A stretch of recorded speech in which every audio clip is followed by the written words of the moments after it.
Apa kabar sahabat seiman? Selamat datang di Infus Islam. Assalamualaikum warahmatullahi wabarakatuh. Sahabat seiman, syukur alhamdulillah kita bisa berjumpa kembali di channel ini. Salawat dan salam selalu tercurah kepada junjungan kita Nabi besar Muhammad sallallahu alaihi wasallam. Allahumma salli ala sayyidina Muhammad wa ala ali sayyidina Muhammad. Harapan dan doa saya, semoga saudaraku semuanya selalu diberikan kesehatan, dilapangkan rezekinya, diampuni dosa-dosanya, dan dipanjangkan umurnya. Amin, ya rabbal alamin. Sahabat seiman, marah adalah salah satu bentuk emosi yang dimiliki oleh manusia. Namun sebagai umat muslim yang mengikuti ajaran para nabi, kita tentunya perlu memahami seperti apa yang dilakukan Nabi Muhammad SAW ketika beliau marah. Nabi Muhammad SAW diketahui sangat jarang mengekspresikan kemarahannya. Rasulullah SAW adalah seorang yang mulia. Maka ketika beliau marah, marahnya pun mengandung kebaikan. Sahabat seiman, Nabi Muhammad SAW memberikan nasihat mengenai marah yang bisa kita jadikan panutan mulia bagi diri kita. Sebuah hadis yang diriwayatkan oleh Abu Hurairah radhiyallahu anhu yang artinya, dari Abu Hurairah, seseorang bertanya pada Rasulullah sallallahu alaihi wasallam, "Ya Rasulullah, berilah saya nasihat." Nabi kemudian berkata, "Jangan marah." Dia mengulang pertanyaannya yang selalu dijawab dengan, "Jangan marah." Hadis riwayat Bukhari. Sahabat seiman, apakah Nabi Muhammad SAW tidak pernah marah? Lalu ketika ia pernah marah, apa yang dilakukan beliau ketika marah?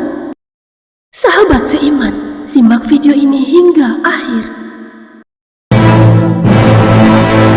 Nabi Muhammad SAW ketika marah tidak mengucapkan kata-kata yang kasar yang menimbulkan kesan buruk.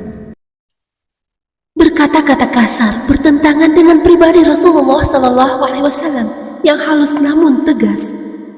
Sahabat seiman, salah satu senjata setan untuk membinasakan manusia adalah marah. Dengan cara ini, setan akan mudah mengendalikan manusia. Karena marah, orang bisa dengan mudah mencaci maki, mengucapkan kalimat buruk, bercerai, bahkan saling membunuh. Marah adalah luapan emosi yang sangat dibenci oleh Allah dan Rasul-Nya. Nabi Muhammad SAW sangat memberi perhatian besar terhadap masalah ini, hingga beliau bersabda dalam sebuah hadis, "Janganlah marah, maka bagimu surga." Marah adalah salah satu perbuatan yang merugikan diri sendiri dan orang lain. Orang yang tidak bisa menahan amarahnya termasuk orang yang rugi.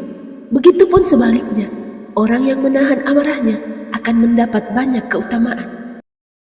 Dalam Islam, marah adalah perbuatan yang dilarang karena dapat merugikan diri sendiri dan orang lain. Al-Quran dan hadis menganjurkan umat Islam untuk senantiasa menahan marah. Allah Subhanahu wa Ta'ala berfirman dalam Al-Quran surah Ali Imran ayat 133 hingga 134 yang artinya, "Dan bersegeralah kamu kepada ampunan dari Tuhanmu dan kepada surga yang luasnya seluas langit dan bumi, yang disediakan untuk orang-orang yang bertakwa, yaitu orang-orang yang menafkahkan hartanya, baik di waktu lapang maupun sempit, dan orang-orang yang menahan amarahnya dan memaafkan kesalahan orang. Allah menyukai orang-orang yang berbuat kebajikan." Sahabat seiman, berikut cara yang diajarkan Rasulullah SAW untuk mengendalikan amarah. Sahabat seiman, mari bersama syiarkan Islam dan jadilah subscriber channel ini. Jika video ini bermanfaat, kabarkan kepada temanmu. Jika video ini tidak bermanfaat, kabarkan kepadaku. Pertama, membaca kalimat ta'awuz.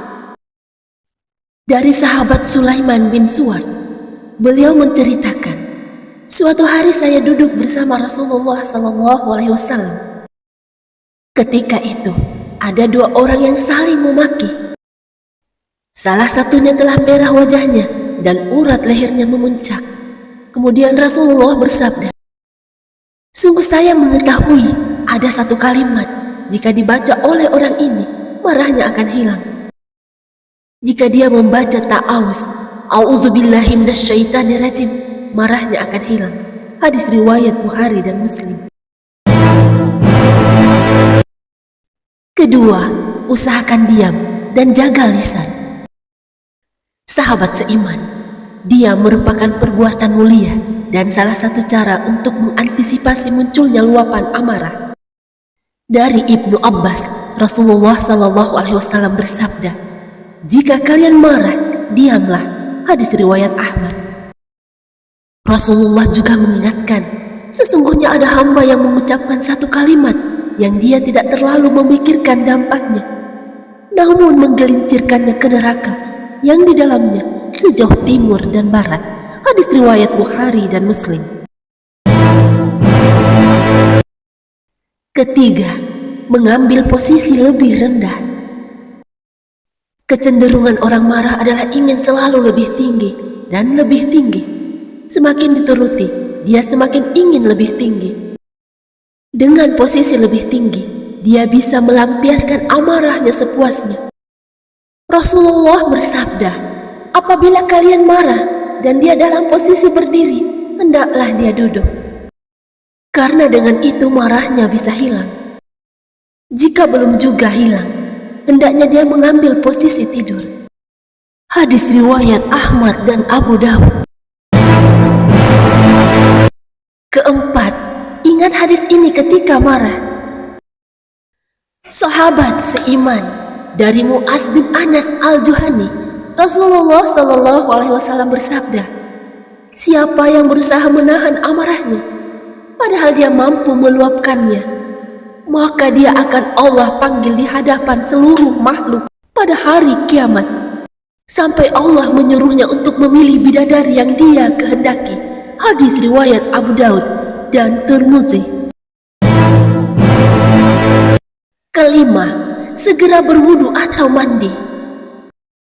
Sahabat seiman, marah itu datangnya dari setan, dan setan diciptakan dari api.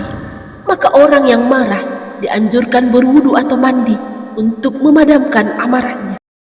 Dari Urwah As-Sa'di, Nabi SAW bersabda, "Sesungguhnya marah itu dari setan, dan setan diciptakan dari api, dan api bisa dipadamkan dengan air.